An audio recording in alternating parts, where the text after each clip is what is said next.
Hey everyone, obviously just some comments in support of Jill. Very good results being achieved across the Murrumbidgee area, but as you know, for your local police and the police across the district and the broader health district, particular focus at the present time on licensed premises, clubs, pubs and also cafes and restaurants. I think we've all seen around the country, particularly with the experience in New South Wales, that pubs and restaurants, particularly cafes and clubs to a certain extent, are a potential flashpoint for outbreaks of clusters of COVID-19. So to that end, your police, particularly in the Riverina District, have been working very, very hard on getting in and around particularly pubs that have a large volume of clientele, and with a view to educating and ensuring compliance with COVID safety plans and the public health orders. Disappointingly, we have seen some negative results, some results where licensees or staff or patrons haven't been either observing social distancing or some of the parameters around the social health orders. And we've seen some licensees struggle to get a grip on what their requirements are. So we have in the last several weeks regrettably had to issue over $50,000 worth of fines to licensed premises around the district. We're not bragging about how much revenue we're raising, that's not the point. The reason I say that figure is to illustrate, firstly, that there is a problem with compliance. Secondly, that the police are extremely serious about enforcing compliance if licensees and operators of restaurants and so forth will not comply with the public health orders.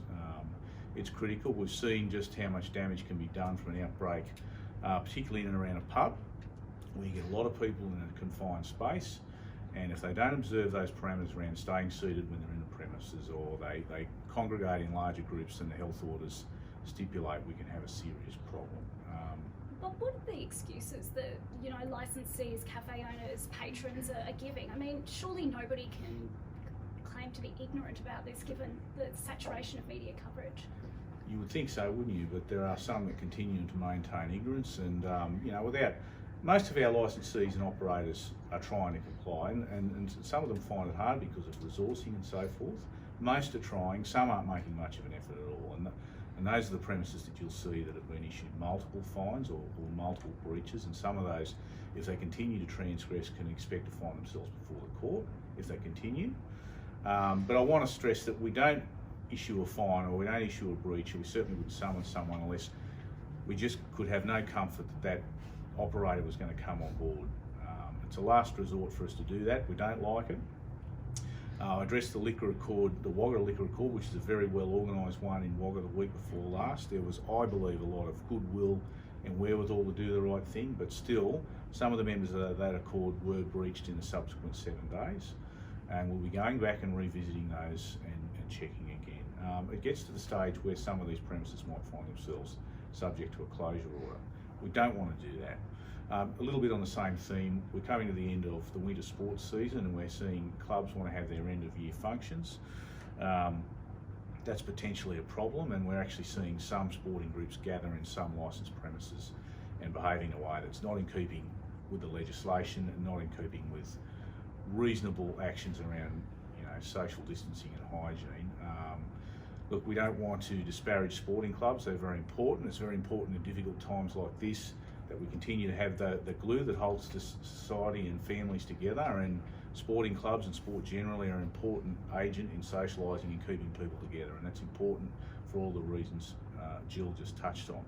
But if you're going to get in and around clubs and pubs to have your end of year celebrations or celebrate after you've had a game and a big win, you must abide by the parameters set out in the health orders. You must abide by the plans set out by the operators, and if not, and we're investigating a number of, I think, fairly serious breaches across the district now, where sporting clubs have got into a pub, played up, think that the rules don't apply to them, and it is something we're seeing not so much in the Riverina but in other parts of the country, where young people particularly think because they're not likely to get, you know, acutely sick from this virus, that it doesn't apply to them. They need to wake up, because when they catch it and they take it home and give it to their old mum or their old grandmother, it's going to be on them. So they need to get their head around it. We're going to be in and around pubs and clubs. We're going to be in and around sporting clubs and enforcing the public health orders. So just one other thing I was going to speak to, and Jill spoke about the preparedness around aged care facilities particularly, and we've seen what's unfolded all around the world in aged care facilities.